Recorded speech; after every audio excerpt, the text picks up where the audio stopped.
The subway was never quiet, but that night, it was different. A young girl, weary from life's battles, lifted her voice in song, soft at first, then strong enough to silence the entire train. What she didn't know was that among the strangers listening, one man's heart broke with every note. Because he wasn't just a stranger. He was the ghost from her past, the father she thought she'd lost forever.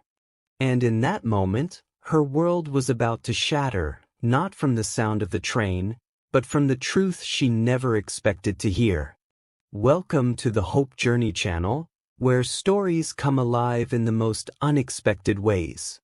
Before we begin, let us know in the comments where you're watching from. We love to see our global family grow. And don't forget to hit subscribe and the bell so you never miss another story. Chapter 1. The subway screeched into the station with its usual metallic groan, the sound echoing through the tiled tunnels like a tired beast dragging its weight through the night. The fluorescent lights above flickered, painting the platform in pale shades of fatigue. At this hour, the city belonged to shadows, stragglers, and souls too restless or too desperate to sleep.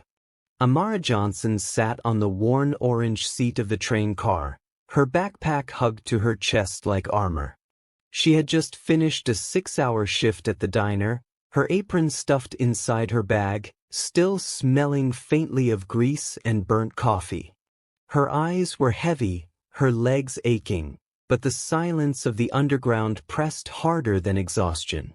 She had grown used to this routine, the endless cycle of work, study, survival. Yet every night, as the train rocked her deeper into the city's veins, something hollow stirred in her chest. Her escape was music. Always music. Amara tilted her head back and let her voice slip into the stale subway air. At first, it was barely above a whisper, a hum meant only for herself. The kind of melody that rose unbidden when the heart was too full and words alone couldn't contain it. But soon, the hum deepened into a tune. Her voice carried warmth, laced with a sadness she tried to hide during the day but couldn't in these quiet hours. The handful of passengers scattered across the car barely noticed. A man scrolled through his phone with a blank stare, an elderly woman dozed with her chin on her chest, and 2 teenagers argued over a video game screen. No one paid attention. That was the way of the city, everyone rushing somewhere, no one really listening. Except for him. At the far end of the car sat a man.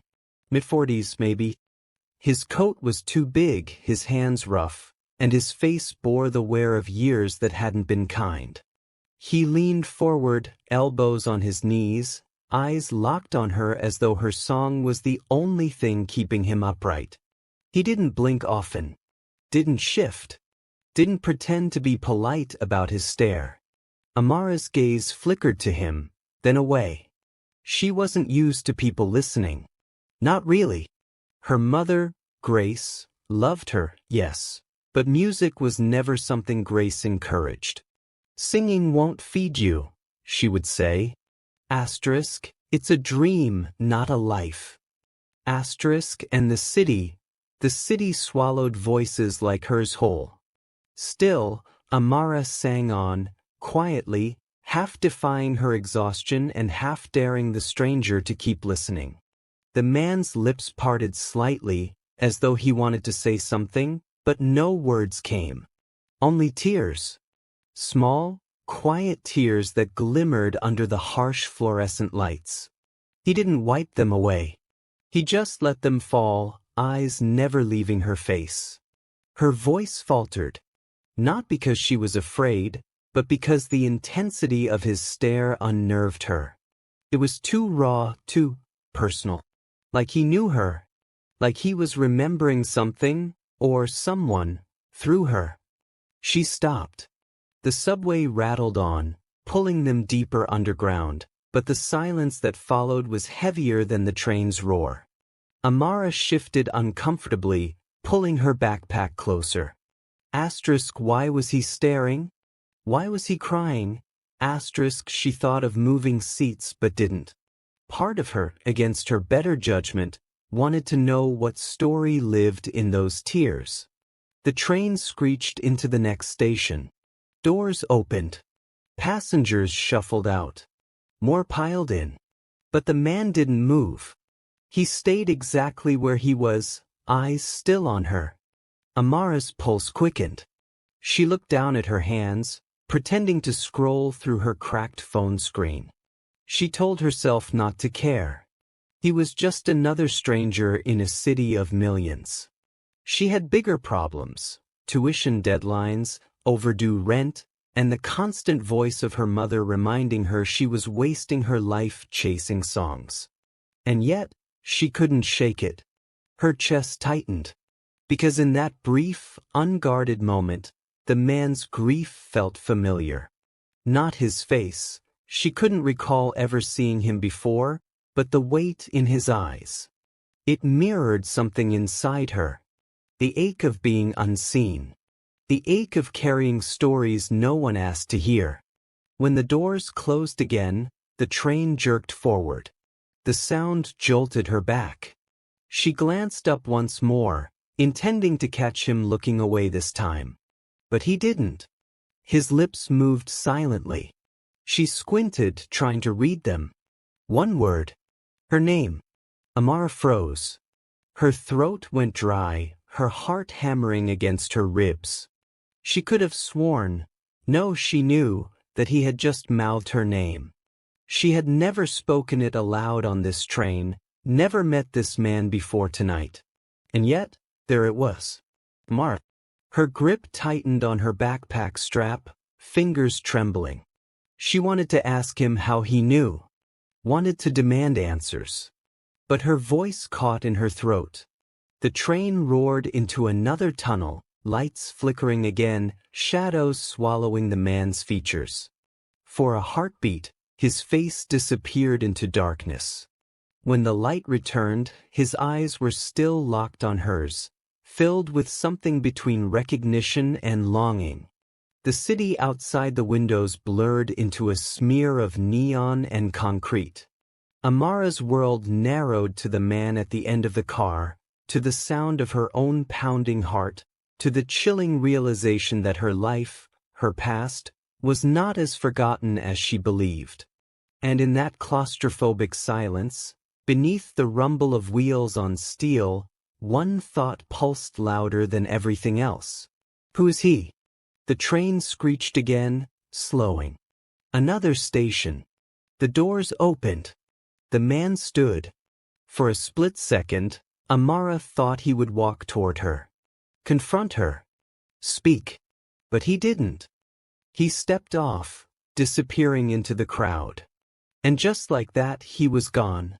Amara sat frozen, her song caught in her throat, her entire body buzzing with questions. She wanted to chase after him, to demand how he knew her name. But her legs refused to move. The train pulled away, leaving her staring at the empty doorway, her reflection trembling in the darkened glass. Something inside her had shifted. The hollow she carried was no longer silent. It was awake, restless, demanding. She whispered her own name under her breath, as though testing its weight. And for the first time in years, Amara felt afraid, not of being invisible, but of being seen. Chapter 2. The night pressed heavy when Amara finally reached home. Her apartment sat on the 4th floor of an aging brick building, the kind where the walls carried decades of arguments, laughter, and broken dreams. She slid her key into the lock and pushed the door open to the faint smell of pepper soup simmering on the stove. Her mother, Grace, stood by the counter, stirring a pot. Her posture was rigid, her scarf wrapped neatly around her head, every fold precise, as though discipline was the only thread holding her together. "You're late," Grace said without looking up. Amara dropped her backpack by the door and exhaled.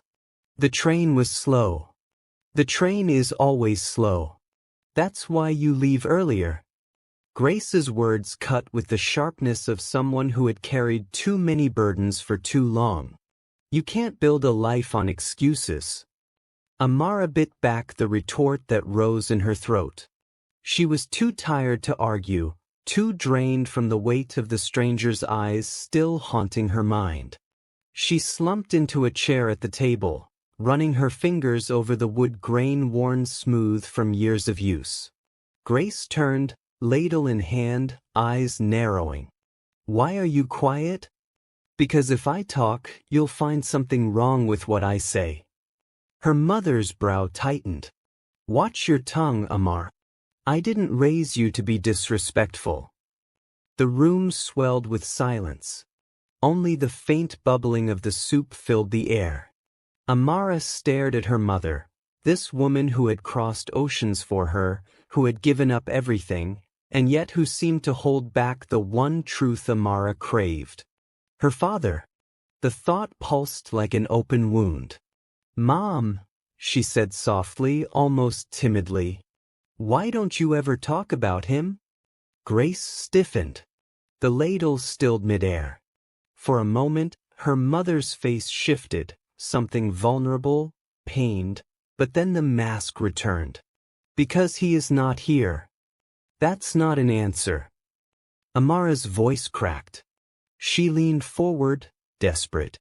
"I'm not a child anymore. I deserve to know. Who is he? Where is he?"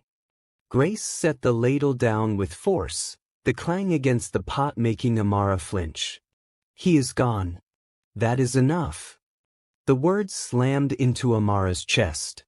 Always the same dismissal. Always the same wall of silence. She swallowed hard, but the ache burned too deep to contain.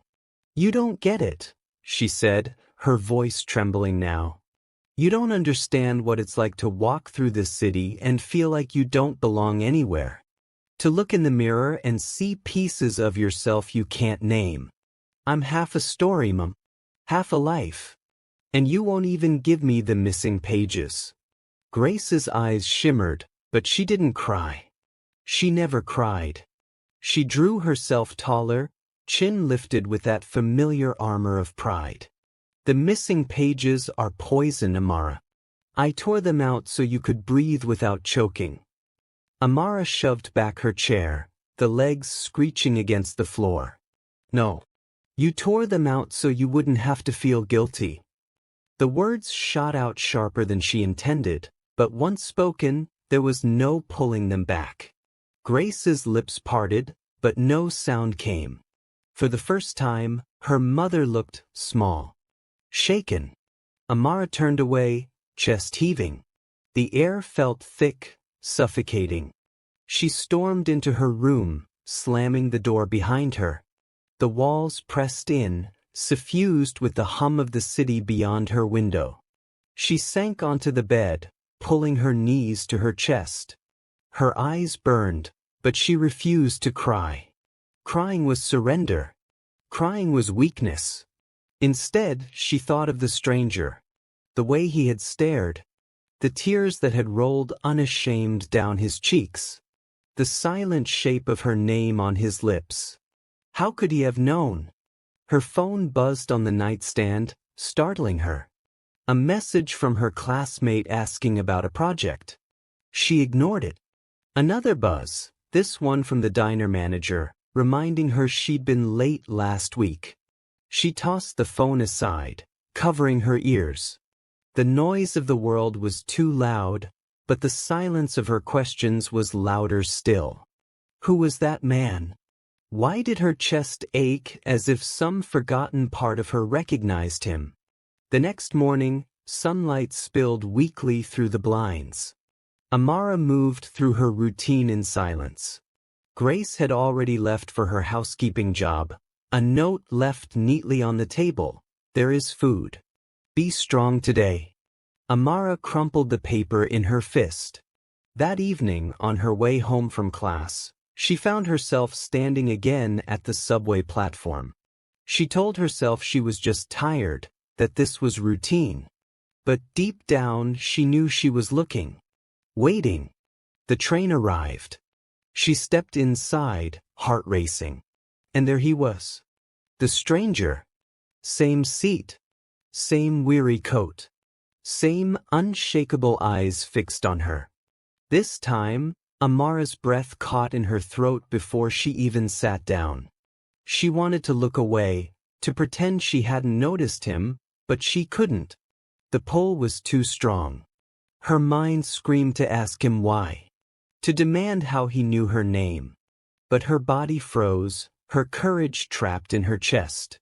The train lurched forward, lights flickering once more.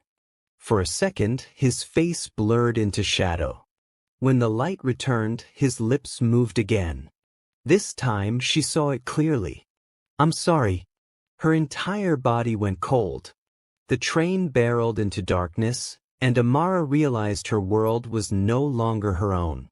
Whatever truth her mother had buried, it was clawing its way to the surface. And this stranger, this man, held the key. Chapter 3. The subway ride stretched like an eternity. Amara sat rigid in her seat, every muscle taut, every heartbeat hammering in her ears. Across from her, the stranger didn't waver.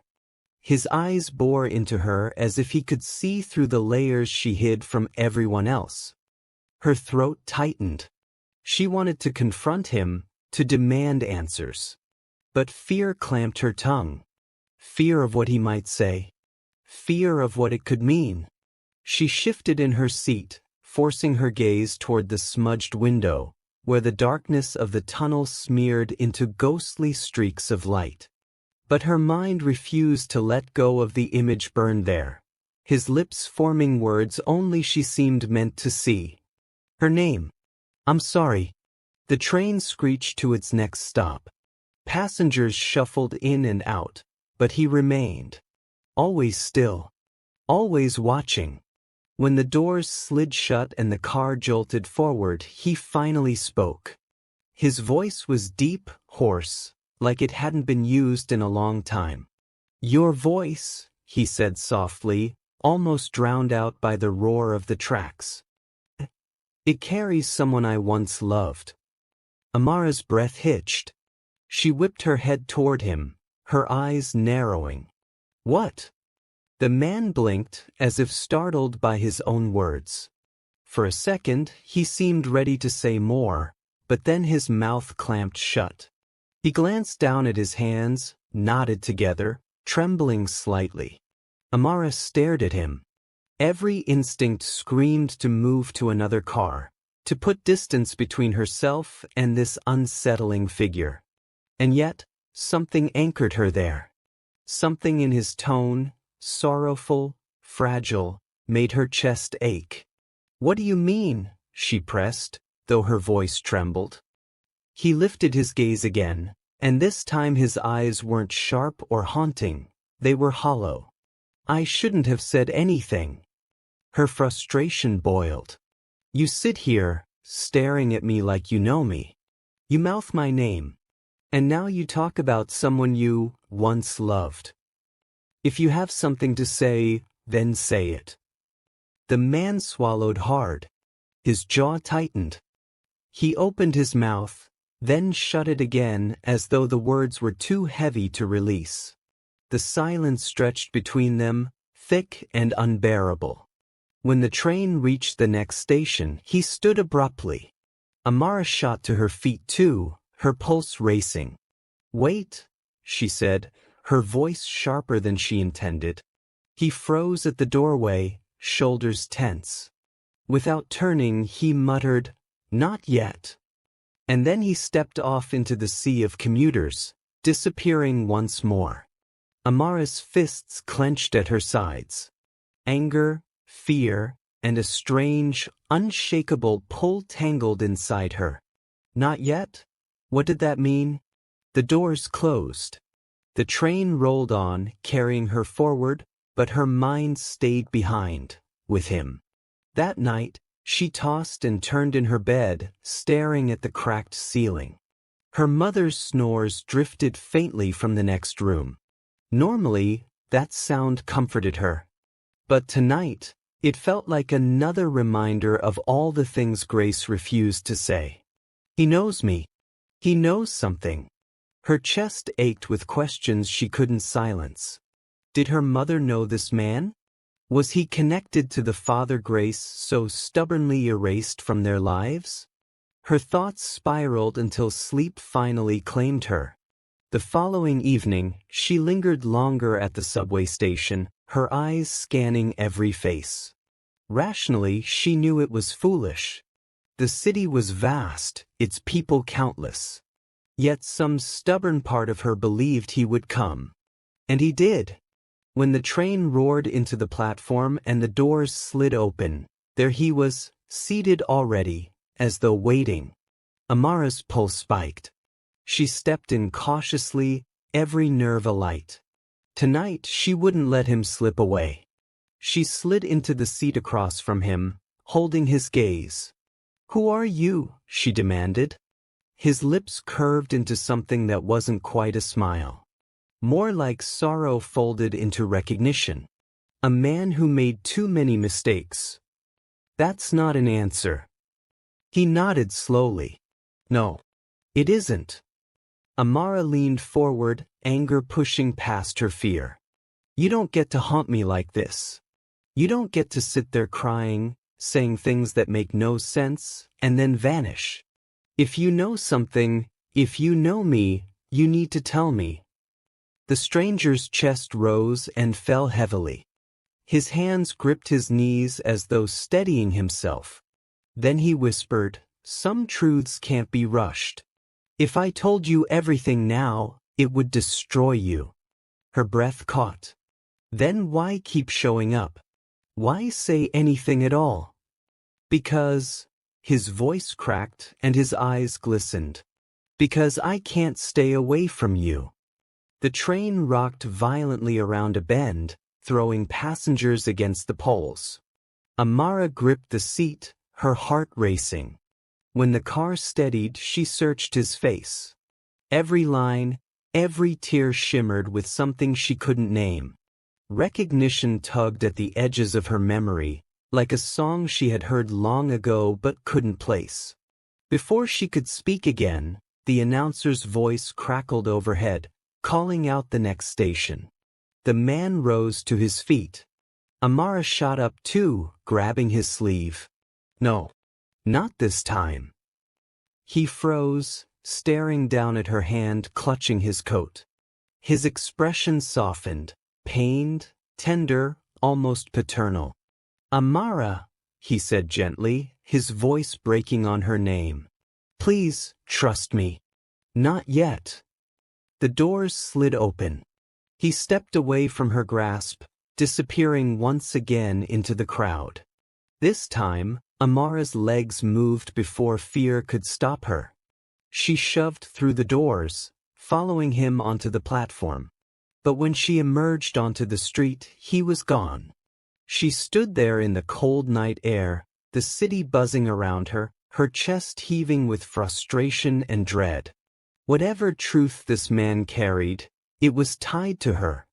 And the longer he lingered in shadows, the heavier that truth pressed against her bones. She whispered into the night, a vow to herself. "I'll find out who you are. No matter what it costs." The city swallowed her words, but her heart held them tight. And somewhere, unseen in the crowd, the stranger lingered just long enough to hear them. Chapter 4. The city had a way of swallowing days whole. Amara barely noticed the week slip by. School, work, sleep, repeat, every moment haunted by the stranger's face. Every subway ride became a question. Would he be there? Would he speak? Most nights he wasn't. But when he did appear, his presence filled the air like a storm waiting to break. He never sat close, never touched her, but his eyes never let her go. And Amara couldn't shake the pull between fear and recognition. She had stopped humming on the train altogether. Music, once her comfort, now felt like a thread leading straight to him. Until one night, the train was nearly empty. Amara boarded late after her shift, her body aching, her mind frayed. She slid into a seat, head against the cool glass of the window. She told herself she wouldn't look. She told herself she wouldn't search the car for him. But when she opened her eyes, he was already there. This time, he didn't stay at a distance. He stood, walked down the aisle, and stopped right in front of her. Her body stiffened. "What do you want from me?" His voice was quiet, but it carried the weight of years. "The truth." Amara's pulse raced. "Then give it to me." He hesitated as though measuring whether she was ready. Then, with trembling hands, he pulled a faded photograph from his coat pocket. Her breath caught. It was her. Or rather, a younger version of her, no older than 4, sitting on a man's shoulders, her tiny hands gripping his hair, her smile wide and unburdened. The man holding her was younger too, but unmistakably him. The stranger. Amara's knees went weak. She gripped the seat to steady herself. "No," her voice cracked. "That's not possible." His eyes glistened. "Amara, I'm your father." The world tilted. The subway's roar faded into a dull hum. She stared at him, the photograph shaking in her hand, her mind tearing itself apart. Her father. The man her mother swore was gone. The man she imagined only in half-formed daydreams. The man whose absence had carved holes in her life. "You're lying." The words spilled out before she could stop them. "My mother said you left us. She said you abandoned us." Pain flickered across his face. "No. I never left you. I was taken." She shook her head, tears blurring her vision. "Taken? What does that even mean?" "Immigration," he said, the word jagged with bitterness. "Paperwork. Politics. I had no choice. One day I was there, the next I was gone. I tried to fight. I tried to come back. But every door was shut in my face. And your mother," his voice cracked. "She told me not to contact you. Said it would only hurt more." Amara's chest tightened like a vice. Rage and sorrow collided in her ribs. "You expect me to believe that? That you loved me so much you just disappeared?" He stepped closer, desperate, his hands shaking. "I never stopped loving you. Every day I thought of you. I searched for you. I watched from afar when I could. Tonight isn't the first time I've seen you, Amara. I've been here, always here, just in the shadows." The subway screeched into another station, but Amara couldn't move. Her legs were lead. Her thoughts, a storm. "You don't get it," she whispered, tears spilling now. "Do you know what it's like to grow up wondering why you weren't enough? Wondering why the man who was supposed to protect you just vanished? I hated you. I hated you every day. And now you show up and tell me it wasn't your fault." His face crumpled, grief pouring out of him. "Hate me if you must. But don't doubt this." He pressed a hand to his chest. "You were never the reason I left. You were the reason I survived." The words shattered something in her. Before she could speak, the doors opened again, and there stood Grace. Her mother. Amara's heart lurched. Grace's eyes locked onto the man, and in an instant, her face drained of color. "You," Grace breathed, her voice sharp with decades of anger. The stranger, David, stiffened, shame flooding his features. Amara looked between them, betrayal searing through her veins. "You knew." Grace's lips trembled, but her eyes stayed hard. "I told you he was gone. That was the truth." "No!" Amara shouted, her voice cracking with fury. "You lied. You let me believe I wasn't wanted. You let me grow up hating him, and myself. Why?" Grace's hands shook. "Because hope is a crueler prison than loss. I couldn't let you live waiting for a man who might never return. Amara's knees buckled, her body trembling. The truth was a blade, cutting both ways. Her father's absence not abandonment but exile, her mother's silence not malice but fear. And in the middle, she was wounded. The train doors closed, trapping the three of them in a bubble of raw, uncontainable emotion. Amara's sob broke the silence, jagged and loud. You both stole my choice. Her parents, two ghosts of her past, stood on either side, unable to bridge the chasm they had created. And Amara realized, with brutal clarity, that the answers she had begged for all her life had finally come. But they came with a cost. The train surged forward, deeper into the underground, carrying them toward a future none of them were ready to face. Chapter 5. The subway was no longer just a train car. It was a stage where two lives collided under the weight of secrets and destiny. The girl's trembling voice lingered in the stale air, every lyric carrying pieces of her broken childhood, her long nights of loneliness, and her dreams that never seemed to fit the world around her.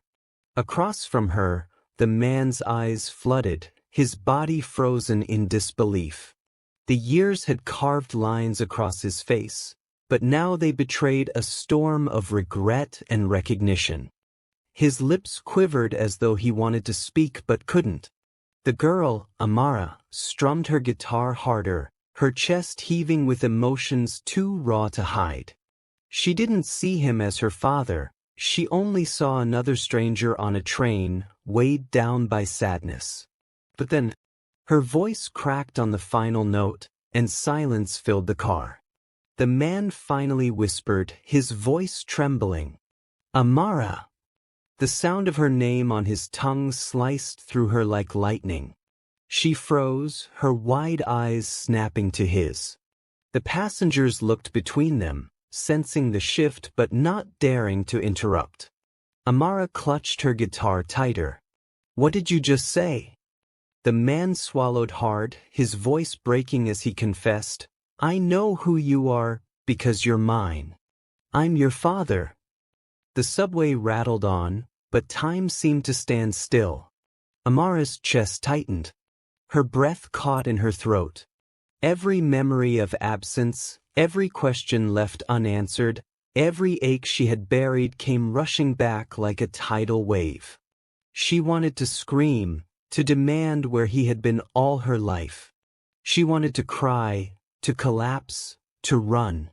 But instead, her voice shook with both fury and disbelief. No. No, you don't get to say that. Not here. Not after all these years. The man's eyes brimmed with regret. I left because I was broken, but I never stopped searching. I never stopped hoping.